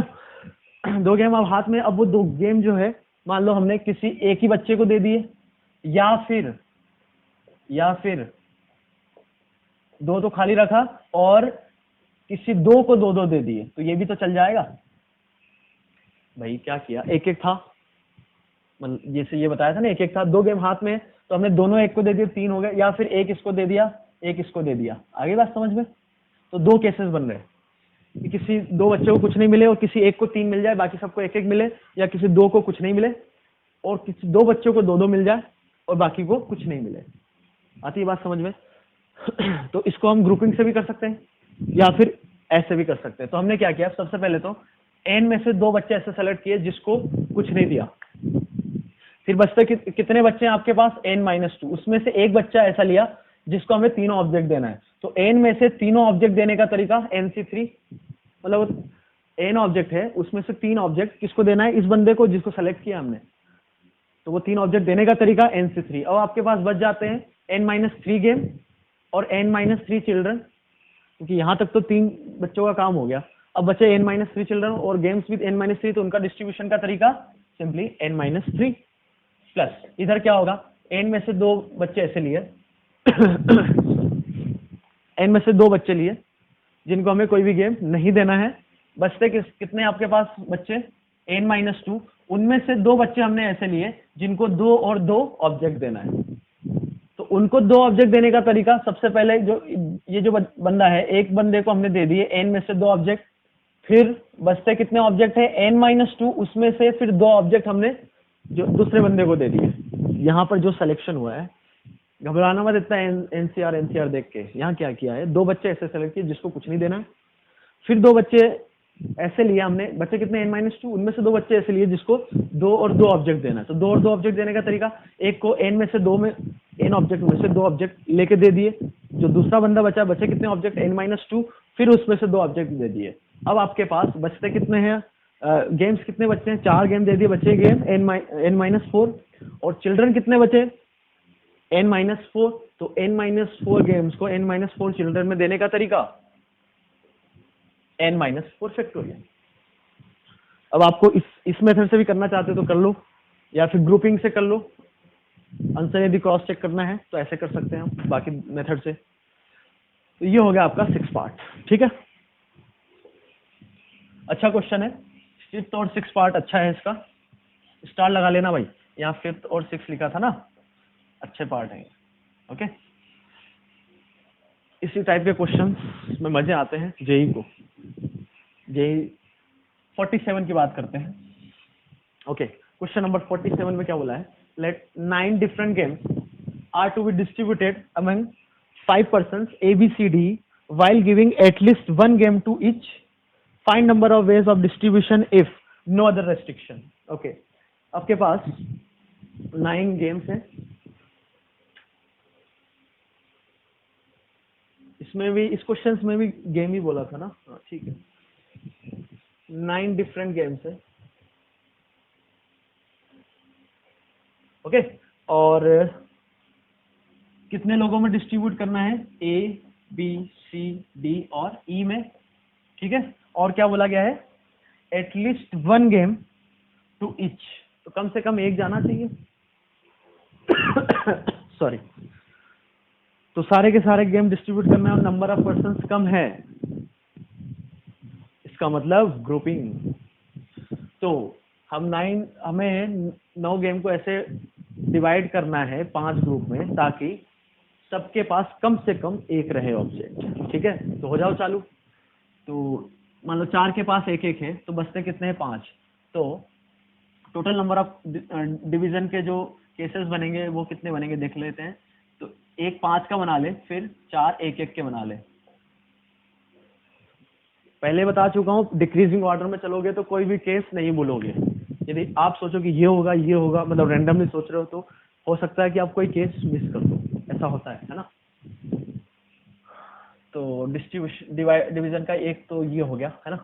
और दूसरा क्या हो सकता है, अब इससे एक एक कम करते चलो, इससे एक कम किया तो बचे 4, अब एक यहाँ दे दो भाई, यहाँ पर हम ग्रुप बना रहे हैं तो ऐसा नहीं कि फिर 2 यहाँ भी तो आएगा, मतलब 1 और 2 ऐसे लिख दिया, वो एक ही बात है। डिस्ट्रीब्यूशन कहाँ कर रहे हैं हम, तो ग्रुपिंग कर रहे हैं ना, अभी डिस्ट्रीब्यूशन बाद में कर देंगे।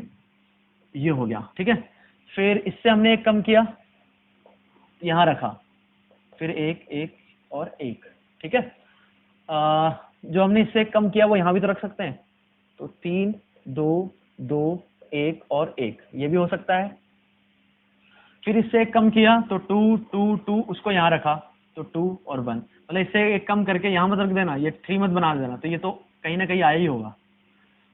3 2, ये कहीं नहीं आया ना,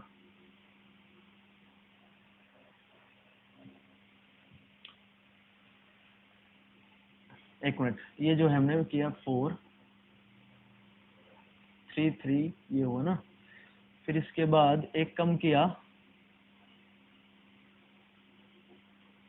एक बार फिर से देखते हैं, ये हुआ ना। फिर हमने क्या किया, इससे एक कम किया तो 3, इसको दे दिया, ये हो गया, ठीक है। फिर यहाँ से एक कम किया था, इसको ऐसे रखा, फिर यहाँ दे दिया। यहाँ पर क्या हो रहा है बार बार, अच्छा यहाँ से आपने एक कम किया तो यहाँ दोगे तो यहाँ तो 2 ही बचेंगे ना, तो 1 दोगे तो 2 बचेंगे ना। हाँ अब ठीक है, ओके। फिर यहाँ से एक कम किया तो इधर दे दिया, ठीक है।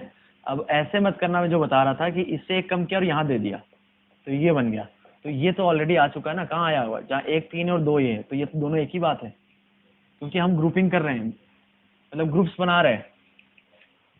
आगे बात समझ में, तो ये आपके पास 5 इस टाइप से ग्रुप्स बनेंगे। आगे बात समझ में, तो इसका जो ग्रुपिंग का तरीका उसको हमने बोल दिया n1, तो ग्रुपिंग का टोटल नंबर ऑफ बेस हो जाएंगे 9 factorial divided by 5 factorial. 1 factorial कितनी बार, 4 बार, और इक्वल साइज के ग्रुप है तो 4 फैक्टोरियल से डिवाइड करना पड़ेगा। n2 इसके लिए बोल दिया हमने, n1 ये हो गया, n2 इसके लिए बोला तो 9 फैक्टोरियल डिवाइडेड बाय, इधर कितने हैं 4 फैक्टोरियल, 2 फैक्टोरियल 1 1 कितनी बार आएगा 3 बार, तो उसके फैक्टोरियल से डिवाइड कर दिया। इसके लिए है n3, तो इसको बोल दिया 9 factorial divided by 3 factorial, 3 factorial 1 factorial कितनी बार, 3 बार, 3 3 का सेम साइज का ग्रुप है तो 2 फैक्टोरियल, और इधर इसके लिए 3 फैक्टोरियल। आगे बात समझ में, इसके लिए n4, फिर 9 factorial divided by 3 factorial, 2 factorial, 2 factorial 1 factorial 1 factorial, ये सेम साइज है तो 2 फैक्टोरियल, इधर 2 फैक्टोरियल। इसके लिए n5 के लिए 9 फैक्टोरियल डिवाइडेड बाय 2 फैक्टोरियल कितनी बार आएगा, 4 बार, इंटू 1 फैक्टोरियल, तो 1 ही हो गया। अब ये इक्वल साइज के हैं तो 4 फैक्टोरियल से डिवाइड करना पड़ेगा, ठीक है। ठीक है भाई, एक बार चेक कर लेते हैं, और 5 4 4 2 3 3 3 2 3, ठीक है, 3 2 2 2 2, ठीक। ये अभी हमने ग्रुपिंग की है, पर उसने जो पूछा था, उसने क्या पूछा है कि डिस्ट्रीब्यूशन भी करना है, तो अभी तो ग्रुपिंग हुई है ना, तो अभी तो जो हुई है वो ग्रुपिंग हुई है, अभी काम कंप्लीट नहीं हुआ हमारा। तो जो फर्स्ट होगा उसका आंसर हो गया n1। टोटल आपने ग्रुप्स कैसे बनाए हैं, आपके पास कितने केसेस हैं, ये ऐसे ग्रुपिंग करी, अब आपके पास कितने ग्रुप आ गए हाथ में, 5 बनने के बाद मैंने बता दिया हूँ, ग्रुपिंग करने के बाद वो जो ग्रुप्स है उसमें ऑब्जेक्ट तो अलग अलग है तो वो डिफरेंट हो गया, तो 5 आपके पास डिफरेंट ग्रुप्स है, और कितने लोगों में डिस्ट्रीब्यूट करना है, 5 लोगों में, कोई रेस्ट्रिक्शन नहीं है, तो 5 फैक्टोरियल से। सिमिलरली जो n2 है उसको भी 5 फैक्टोरियल से। जो थर्ड केस वाली ग्रुपिंग है वो कितने तरीके, n3 बेस से, नंबर ऑफ बेस से हुई है, उसका डिस्ट्रीब्यूशन का तरीका ये, n4 का ये, n5 का ये। आई बात समझ में, तो ये हो गया फर्स्ट पार्ट आपका। सेकेंड पार्ट की बात करें, सेकेंड पार्ट में बोला है number of objects given to A greater than number of objects given to B. तो ए को जो ऑब्जेक्ट मिला है वो बी से ज्यादा होना चाहिए, नंबर ऑफ ऑब्जेक्ट ए को जो मिलेंगे वो बी से ज्यादा होना चाहिए, सेम क्वेश्चन में। तो मतलब आपके पास जो ग्रुपिंग होगी वो तो ये 5 तरीके पॉसिबल है, ये जो किया है आपने। तो ए के पास जो बंडल जाना चाहिए वो, तो ग्रुपिंग का तो हमने लिख चुके हैं n1 n2 n3 n4, ऐसे चलेगा है ना। अब ए के पास जो ग्रुप जाना चाहिए उसमें ऑब्जेक्ट बी से ज्यादा होना चाहिए, तो हमने पहले वाले केस में देखो N1 तरीके से तो आपने ग्रुपिंग कर दी, ठीक है। और ये 5 वाला ऑब्जेक्ट किसको दे दिया हमने, ए को। 5 वाला किसको दे दिया, 5 वाला जो बंडल है जिसमें 5 ऑब्जेक्ट है वो किसको दे दिया, ए को। अब फिर बी के पास ये वाला बंडल जाए, ये बंडल जाए, ये बंडल जाए, ये बंडल जाए, तो हमेशा ऑब्जेक्ट कमी होंगे क्या। तो हम ऐसा बोले कि ए को आपने ये ऑब्जेक्ट दे दिया, तो बी, सी, डी और ई में ये 4 बंडल कैसे भी डिस्ट्रीब्यूट कर दो। इसको और समझने के लिए ऐसे लिखो n1 इंटू 1 इंटू 4 फैक्टोरियल। 1 क्यों कि 5 वाला जो बंडल है वो ए को दे दिया, तो देने का तरीका एक ही होगा। ये समझना बहुत जरूरी है भाई। प्लस नहीं आ रहा है तो और देखो, आगे बढ़ते हैं। अब फिर से उसने क्या बोला है, अब इस वाले केस में चले जाओ तो ग्रुपिंग के नंबर ऑफ बेस तो क्या है n2, ये मतलब पूरा, ठीक है। अब ए को नंबर ऑफ गेंस ज्यादा देना है, तो हम दे सकते हैं कि एक ए को 4 नंबर ऑफ ऑब्जेक्ट दे दिए। अब बी के पास 2 जाए, 1 ये बन जाए, कोई फर्क नहीं पड़ता क्योंकि ए के पास उससे ज्यादा ही है। तो ये जो 4 ग्रुप्स है बी, सी, डी, ई में, उनको कैसे भी डिस्ट्रीब्यूट कर दो, तो 4 फैक्टोरियल से डिस्ट्रीब्यूट कर सकते हैं। ये 1 इंटू 4 क्यों किया है, क्योंकि एक ये कौन सा है, जब हमने ग्रुप साइज 4 दे दिया। इधर ये क्या आया था, जब ग्रुप साइज हमने क्या दिया था 5, ठीक है। ये मैंने ब्रैकेट क्यों लगाया, क्योंकि ए के पास यदि 2 वाला चला गया, ए के पास ध्यान से सुनना, ये वाला, ये तो 4 दे दिया, या फिर ए के पास ये जिस बंडल में 2 ऑब्जेक्ट है वो दे दिया, है ना, ये वाला। तो बी के पास इन 3 बंडल में से कोई एक बंडल जा सकता है। ए को 2 वाला बंडल दे दिया, बी को एक वाला, जो 3 में से कोई भी एक बंडल दे दिया। आगे बात समझ में।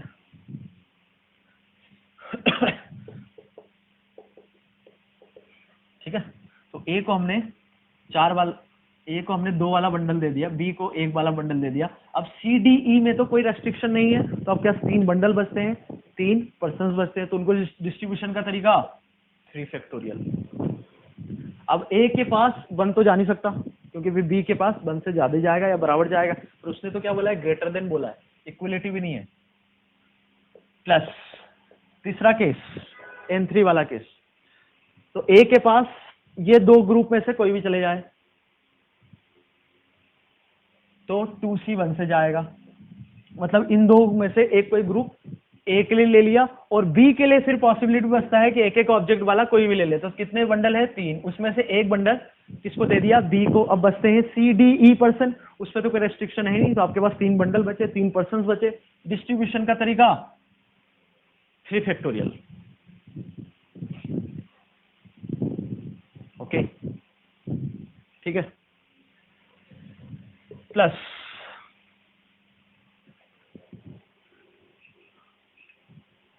ठीक है भाई। नाउ केस नंबर 4 ग्रुपिंग का, तो ग्रुपिंग का तरीका तो यही है n4। अब इसमें ए को हमने दे दिया 3, ए को दे दिया 3, ए को यदि आपने 3 ऑब्जेक्ट वाला ग्रुप दे दिया, ठीक है, तो बी के पास ये 4 में से कोई भी जा सकता है, तो 4 फैक्टोरियल हो गया। प्लस ए को दे दिया इन 2 या 2 में से कोई सा भी एक ग्रुप, तो 2C1, तो बी को भी फिर इन 1 या 1 में से देना पड़ेगा, 2C1, ठीक है। अब सी, डी, ई के पास, सी, डी कोई रेस्ट्रिक्शन नहीं है, तो 3 ग्रुप बच जाते हैं, क्योंकि एक ग्रुप ए के पास चला गया, एक ग्रुप बी के पास चला गया, तो सी, डी के लिए 3 ग्रुप बन जाते हैं, और 3 पर्सन से उनको डिस्ट्रीब्यूशन का तरीका 3 फैक्टोरियल। कोई डाउट? ओके, और बचता है फिर 5th केस n5। तो ए को मैं इन 2 में से कुछ भी दे दूं, तो बी के पास ऑप्शन बचता है ये, मतलब बी को हमने यहाँ क्या किया, 1 दे दिया। अब फिर ए, सी, डी और ई 4 पर्सन है, उसमें से ए के यदि मैं चारों में ये डिस्ट्रीब्यूट कर दूं ये ग्रुप, तो ए के पास हमेशा 2 ऑब्जेक्ट जाएंगे, बी के पास 1 है तो हमेशा कम होगा, तो बी को हमने दे दिया 1 वाला ऑब्जेक्ट, और बाकी 4 में मतलब ए, सी, डी और ई में ये 4 ग्रुप डिस्ट्रीब्यूट कर दिए। तो डिस्ट्रीब्यूशन का तरीका 4 फैक्टोरियल। आगे बात समझ में? तो ये आपका हो गया आंसर।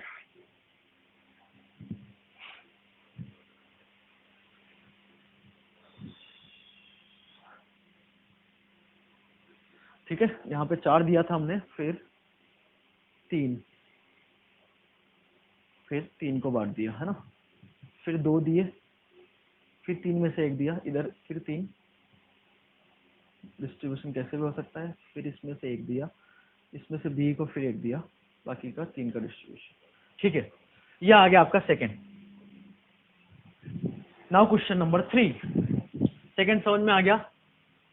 नहीं आ रहा है तो भाई एक बार फिर से समझो, क्योंकि मुझे अपने आप पे भरोसा है कि मैंने ऐसा बताया है कि समझ में आ जाएगा। ठीक है, नाउ थर्ड में क्या बोला है? A and B gets different number of objects. बहुत ही सिंपल है, बहुत सिंपल है। ए और बी के पास अलग अलग ऑब्जेक्ट चाहिए, तो अब ऐसे मत करना, सेकंड कर चुके हो, मतलब ऐसे मत करना कि ए को हमने बी से ज्यादा दिया। हाँ, पर कुछ सेकंड जैसे ही है।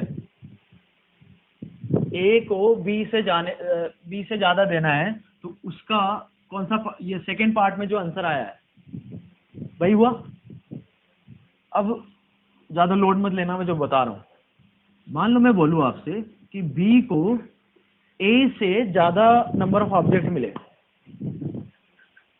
ए को बी से ज्यादा नंबर ऑफ ऑब्जेक्ट मिले, तो वो तो सेकंड हमारा हो गया। अब बी को मैं बोलूं कि ए से ज्यादा नंबर ऑफ ऑब्जेक्ट मिले, तो वो क्या यही सेकंड पार्टी होगा क्या?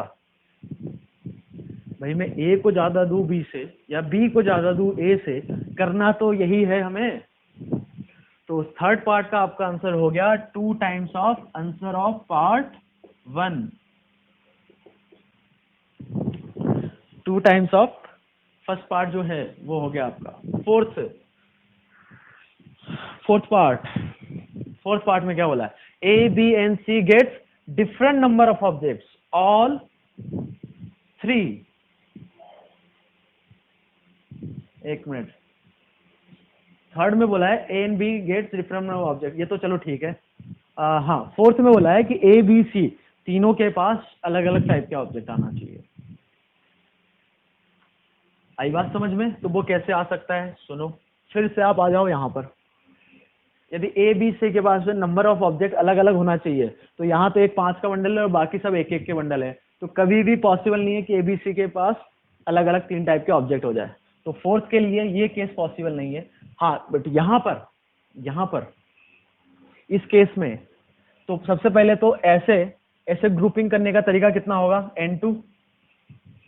अरे ग्रुपिंग ऑलरेडी कर चुके हैं, उसको हमने N2 नाम दे दिया था। ठीक है, अब ये वाला बंडल लेने का तरीका एक, ये वाला बंडल ले लिया 2 वाला, और इन 3 में से एक बंडल कोई भी ले लिया, क्योंकि हमें जो डिस्ट्रीब्यूट करना है किसमें करना है, किसकी बात चल रही है, वो करना तो पांचों में, बट रेस्ट्रिक्शन किस पे है या कंडीशन किस पे है? ए बी सी पे। तो ए बी सी पे डिफरेंट नंबर ऑफ ऑब्जेक्ट चाहिए, तो हमने क्या किया, एक बंडल ले लिया 4 का, एक ले लिया 2 का और एक ले लिया 1 का। तो 4 का लेने का तरीका एक ही है, क्योंकि एक ही बंडल है, 2 का एक ही बंडल, बट एक का ऑब्जेक्ट के 3 बंडल है, तो उनको एक ले लिया कोई भी। ठीक है, अब 3 बंडल आ गया आपके पास, एक 4 का, एक 2 का और एक का, एक का। तो इनको एबीसी में डिस्ट्रीब्यूट करने का तरीका 3 फैक्टोरियल, और बाकी जो 2 बंडल बच जाते हैं एक के, उनको डी और ई में भी करना है, भूल मत जाना, क्योंकि सारे के सारे ऑब्जेक्ट आपको एबीसीडी में डिस्ट्रीब्यूट करना है। तो बाकी 2 को डिस्ट्रीब्यूट करने का तरीका 2 फैक्टोरियल, डी और ई में। अच्छा, ये तो हो गया ये वाला। और कोई सा केस हो सकता है क्या? इधर डिफरेंट बंडल्स नहीं मिल रहे, D4 में हाँ है, इसमें 3, 2 और 1 का, तो हमने एक 3 का ऑब्जेक्ट ले लिया, कौन सा है? N4 वाला। तो N4 में से एक 3 का बंडल लेने का तरीका एक, 2 के बंडल लेने का तरीका 2 में से एक ले लो, 1 साइज का बंडल लेने का तरीका 2 है, तो उसमें से एक कोई भी बंडल ले लो। आगे बात समझ में? तो आपके पास 3 बंडल आ गए, कौन कौन से? एक में 3 ऑब्जेक्ट है, एक में 2 और एक में 1। अब ये 3 बंडल को 3 एबीसी में डिस्ट्रीब्यूट करने का तरीका 3 फैक्टोरियल। ओके, और बाकी फिर 2 बंडल जो बच जाते हैं उनको डी और ई को, जो 2 बंडल बच गए आपके पास, वो डी और ई में डिस्ट्रीब्यूट करना, तो उसको डिस्ट्रीब्यूट करने का तरीका 2 फैक्टोरियल। 3 बंडल सेलेक्ट कर लिए, अब बोलो कि 2 बंडल जो सेलेक्ट करना है, भाई 3 बंडल जब आप ऑलरेडी सेलेक्ट कर चुके हो 5 में से, तो जो 2 बचे हैं वो उनको ही देना है। जो 2 बचे उनको लेने का तरीका तो एक ही होगा ना, बचे हुए हैं वो, उनको दो लोगों में देना है। आ रहा है फील? ज्यादा फील मत ले लेना भाई, नहीं तो भी प्रॉब्लम होती है। ये स्टेटमेंट क्यों बोला गया है? क्योंकि कुछ लोग होते हैं कि फिर जबरदस्ती के क्वेश्चन बनाते हैं। जबरदस्ती के मतलब कि कुछ भी ले लिया क्वेश्चन दिमाग में, फिर उसको करने बैठ जा रहे हैं कि क्या ये सही है, क्या है, इसमें क्या होगा। ऐसे भी नहीं परेशान होना है ना, फिर वो आप अलग लेवल पे पहुंच जाओगे। उस लेवल तक नहीं पहुंचना हमें, हमें तो बस इस लेवल तक पहुंचना है कि जेई एडवांस लेवल तक क्यों हो जाए। ठीक है, okay. Now fifth part, A and B gets equal number of objects. A and B के पास इक्वल नंबर ऑफ ऑब्जेक्ट हो, ये भी बहुत सिंपल है, यदि ऊपर के समझ गए तो। ए के पास, अच्छा ए और बी में कंपेयर करूं मैं, तो ए के पास नंबर ऑफ ऑब्जेक्ट बी के बराबर हो सकते हैं, या ए के पास नंबर ऑफ ऑब्जेक्ट बी से ज्यादा हो सकते हैं, या बी के पास नंबर ऑफ ऑब्जेक्ट, या फिर ए के पास नंबर ऑफ ऑब्जेक्ट बी से कम हो सकते हैं। ये 3 ही केस हो सकते हैं। मतलब दुनिया में कुछ भी बोलूं मैं आपसे कि ए और बी के पास ऑब्जेक्ट आ रहे हैं, तो क्या हो सकता है? दोनों के बराबर आए, ए के पास ज्यादा है बी से, या फिर ए के पास कम आए बी से, मतलब बी के पास ज्यादा आ गया। ये 3 केस ही पॉसिबल है। यहाँ से आपको चमक जाना चाहिए, चमक रहा है ना? क्या चमक रहा है? कि ये टोटल नंबर ऑफ डिस्ट्रीब्यूशन, वो क्या है आपका? फर्स्ट पार्ट है क्या? या answer of first part minus मैं आंसर ऑफ, कौन सा पार्ट था वो जिसमें डिफरेंट चाहिए थे ए और बी को? थर्ड पार्ट था क्या? थर्ड पार्ट में बोला था कि ए और बी को डिफरेंट चाहिए, तो हमने आंसर ऑफ 3 माइनस कर दिया। मतलब इसमें क्या था? ए को बी से ज्यादा मिल रहा था और ए को बी से कम मिल रहा था। तो इस टोटल में से ये माइनस कर दूं तो वो कौन से केसेस आ गए? वो वाले केसेस आ जाएंगे जिसमें ए और बी को नंबर ऑफ ऑब्जेक्ट इक्वल मिल रहे हैं, वो वाले केसेस आ गए। वही तो बताना था। ये हो गया आपका फिफ्थ पार्ट, समझ गए? बढ़िया क्वेश्चन है ये भी। और 46 में जो फिफ्थ और सिक्स पार्ट था। Okay,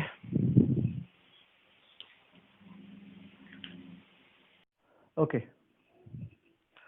So now question number 48. Question number 48. In how many ways can 17 persons departs in 2 cars of capacity 4 and 3 autos of capacity 3 each? How many arrangements can be made if 2 particular persons insist on going by same car? 2 part इसमें, और internal arrangement मतलब auto में और car में कैसे बैठेंगे उसकी बात नहीं करनी है। तो सबसे पहले फर्स्ट पार्ट क्या बोला है उसने? टोटल 17 पर्सन है और उन 17 पर्सन को 2 कार में जाना है, कैपेसिटी 4 है, और 3 ऑटोज है, उसकी कैपेसिटी कितनी है? 3 है ना। तो टोटल 17 पर्सन है। तो कार के लिए 4 और 4 और ऑटो के लिए 3 3 और 3। तो बहुत ही सिंपल है, ग्रुपिंग कर लो। 17 factorial divided by 4 factorial 4 factorial 3 factorial 3 factorial 3 factorial, और साथ ही में डिवाइड कर दो इक्वल साइज का ग्रुप और ये इक्वल साइज का ग्रुप। ठीक है, ये ग्रुपिंग हो गई। मतलब आपने 4 लोगों को एक साथ ले लिया, 4 लोगों को एक साथ, और फिर 3 ग्रुप 3 के ले लिए। ठीक है, अब ये जो 4 ग्रुप बनेंगे ये सिर्फ 2 कार में जाएंगे, कार 1 कार 2 में, तो उनका अरेंजमेंट 2 फैक्टोरियल, और ये ऑटो में जाएंगे, ऑटो 1 ऑटो 2 और ऑटो 3, तो उनका अरेंजमेंट 3 फैक्टोरियल। ठीक है। सेकेंड पार्ट क्या होगा? How many arrangement can be made if 2 particular person instead of going by the same car. ठीक है, तो वो 2 लोग हैं, मान लो वो ए और बी हो गए, तो वो एक ही कार में जाना चाहिए, उसने ये बोला है। ठीक है, तो बचे आपके पास कितने लोग? 15 लोग, 15 पर्सन, जिसमें 2 बंदे एक कार में, ए और बी तो चला गया, और उसके लिए कितने चाहिए? कैपेसिटी तो 4 की है, तो सारे फुलफिल करना पड़ेगा क्योंकि लिमिटेड सीट्स है आपके पास, जितनी सीट है सारी फिल करनी है। तो एक 4 का लिया, फिर 3 और 3 और 3 के 3 लिए, तो अरेंजमेंट हो जाएगा 15 factorial divided by 2 factorial 4 factorial 3 factorial 3 factorial और 3 फैक्टोरियल। ठीक है, अब ये आपके पास आ गए है ना। अब ये 2 बंदे हमने जहां पर 2 थे उस ग्रुप में बैठा दिए। अब ये जो 2 ग्रुप है, ये 2 और ये 4, ये 2 किसी में भी जा सकते हैं, कार 1 में और कार 2 में, तो उनका अरेंजमेंट 2 फैक्टोरियल, और ये जो 3 है वो 3 ऑटो में 3 फैक्टोरियल से। अब बोलोगे कि ये 2 फैक्टोरियल कैसे हुआ? भाई ऐसे कि जिस मान लो कार 1 में 2 लोग गए तो ए और बी ऑटोमेटिक उस कार में चले जाएंगे। आगे बात समझ में? ओके। अब इसमें बोला था कि इंटरनल अरेंजमेंट नहीं है, मतलब इंटरनल अरेंजमेंट नहीं है इसका मतलब क्या हुआ कि वो कार और ऑटो में कैसे बैठ रहे उस पर कोई भी बात नहीं हम कर रहे हैं। मतलब वो जो सीट्स है 4 सीट्स है वो सारी तुम तो ऐसे समझो कि अंदर कैसे ही बैठे, बस आपको मतलब ऐसे समझो कि आप दो कार खड़े हैं और 3 ऑटो खड़े हैं, तो इस 2 कार के लिए आपको सवारी चाहिए और 3 ऑटो के लिए सवारी चाहिए, बस इतना करना है। अब मान लो उनको अंदर भी बैठाएं हम तो कैसे बैठा सकते हैं? बहुत ही सिंपल है। कार में कितनी सीट्स होगी? 4 सीट्स होगी, तो उनको बैठाने का तरीका ये। फिर दूसरी कार में, फिर ऑटो में बैठाने का तरीका 3 फैक्टोरियल कितनी बार? 3 बार। ये जब बता रहा हूं मैं, जब इंटरनल अरेंजमेंट मान लो अंदर होता है तब बात कर रहे हैं। बाकी जो क्वेश्चन गिवन है उसका आंसर तो यहां तक हो गया, ये नहीं आएगा, ठीक है। सिमिलरली इसमें भी क्या होगा? 4 फैक्टोरियल कितनी बार? 2 बार। ए बी और जो 2 लोग हैं उनका अरेंजमेंट, फिर इसमें 4 जो है उनका अरेंजमेंट, और 3 फैक्टोरियल कितनी बार? 3 बार। आगे बात समझ, जब अरेंजमेंट अंदर होगा तब। बहुत ही सिंपल है। ये आपका हो गया 48। अब क्वेश्चन नंबर 49 में क्या बोला है? Find the total number of function, one function, many one, onto, into, इस मैपिंग में। बहुत ही सिंपल है ये भी। First part, total number of function, function की डेफिनेशन। अच्छा, ये इस क्वेश्चन में यदि आपने फंक्शन नहीं पढ़ा है इसको छोड़ दो, कोई दिक्कत नहीं है, सिंपल क्वेश्चन है। यदि फंक्शन पढ़ा है तो, है ना। फंक्शन नहीं पढ़ा, फिर से बोल रहा हूँ, इसको छोड़ सकते हो आप, ठीक है। तो फंक्शन के लिए क्या होना चाहिए? सभी की इमेज होनी चाहिए। तो ए के लिए क्या ऑप्शन है कि 4 में से कोई भी हो जाए। बी के लिए ये 4 में से कोई भी सेलेक्ट कर ले तो भी काम चल जाएगा। सी के लिए भी वो इसके साथ चला जाए, इसके साथ, इसके साथ, इसके साथ। कितने ऑप्शन है? 4। डी के लिए भी 4 ऑप्शन। तो ये हो गया फर्स्ट पार्ट। इसका सेकंड पार्ट क्या है? One function. फंक्शन मतलब क्या होता है कि सबकी मैपिंग एक ही होनी चाहिए, वो तो होता ही है, और मतलब किसी 2 की एक नहीं होनी चाहिए, है ना। तो ए के लिए मान लो ए इन 4 में से किसी के पास भी जा रहा है, ठीक है। फिर बी जो है, जो 4 चले गए उनमें से उसको छोड़ के बाकी कितने ऑप्शन उसके पास? 3। फिर सी के लिए बचे कितने ऑप्शन?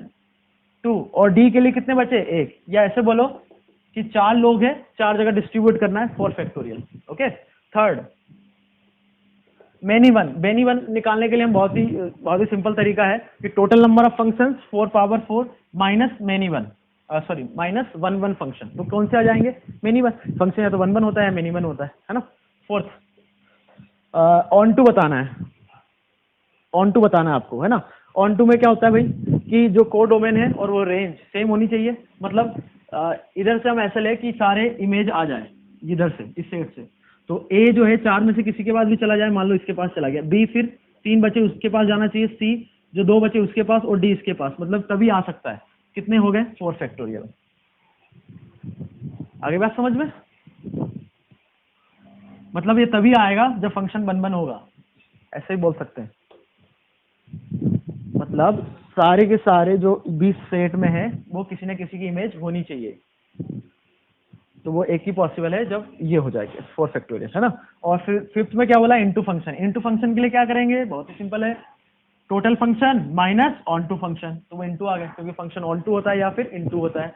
बी पार्ट, इसकी बात कर लेते हैं। इसमें फर्स्ट आपका जो केस होगा, बी पार्ट की बात यहां कर लेता हूं मैं।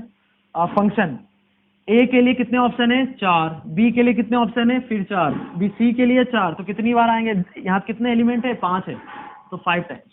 सेकेंड, वन फंक्शन कब होगा? जब ए मान लो 1 से हो जाए, बी 2 से, सी 3 से, डी 4 से। अब जो एलिमेंट बचता है, यदि फंक्शन है, फंक्शन की बात चल रही है, यदि फंक्शन है तो ई किसी ना किसी से रिलेट होना ही पड़ेगा, किसी ना किसी, इसकी इमेज कुछ ना कुछ होनी पड़ेगी। तो कभी भी वन फंक्शन नहीं मिलेगा। तो मेनी वन फंक्शन कितने हो जाएंगे? Total function minus one function. तो जो फंक्शन है वो सारे मेनी वन ही होंगे। थर्ड पार्ट,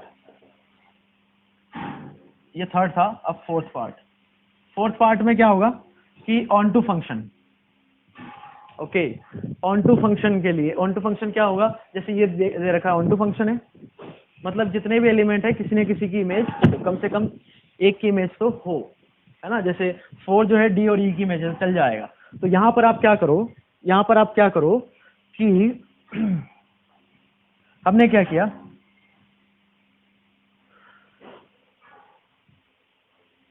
अच्छा, यदि इसको ऑन टू फंक्शन होना है तो इस टाइप से ही हो सकता है। मतलब कोई एक एलिमेंट 2 से रिलेट होगा, बाकी जो 3 एलिमेंट, बाकी जो 4 एलिमेंट है वो किसी एक से रिलेट हो जाए। मतलब इनका ग्रुपिंग कर दो तो 5 फैक्टोरियल डिवाइडेड बाय 2 फैक्टोरियल और 3 आइडेंटिकल ग्रुप है। अब ये आ गया आपके पास, मतलब टोटल अपने 2 1 1 का ग्रुप बना दिया। ठीक है, 2 1 1 कर दिया 4 फैक्टोरियल से। वो ग्रुप कैसे डिस्ट्रीब्यूट हो सकते हैं, मतलब ये 4 के पास ये कैसे जा सकते हैं, कितने तरीके से जा सकता है। ओके,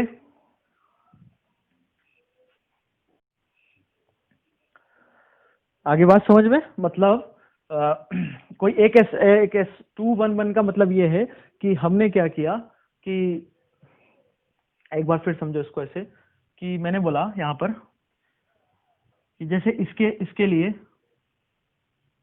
इधर से इमेज क्या है, ए की इमेज क्या है 1, बी की इमेज ये है ना। तो किसी दो की एक इमेज होनी चाहिए, डी और ई की इमेज क्या है 4 है ना। तो ऐसे हम कितने तरीके से डिस्ट्रीब्यूट कर सकते हैं, जैसे एलिमेंट हमने 4 ले लिया जिसकी इमेज डी आ रहा है, तो 3 की भी तो हो सकती है 2 इमेज, फिर 2 की हो सकती है, फिर 1 की हो सकती है। तो ग्रुपिंग से वो सारे केस आ गए। और 4 फैक्टोरियल से डिस्ट्रीब्यूशन का मतलब ये है कि किसकी इमेज, किस एलिमेंट की, सॉरी इमेज नहीं, प्री इमेज, किस एलिमेंट की प्री इमेज 2 है। ये 4 फैक्टोरियल डिसाइड कर दिया आपका। आगे बात समझ में।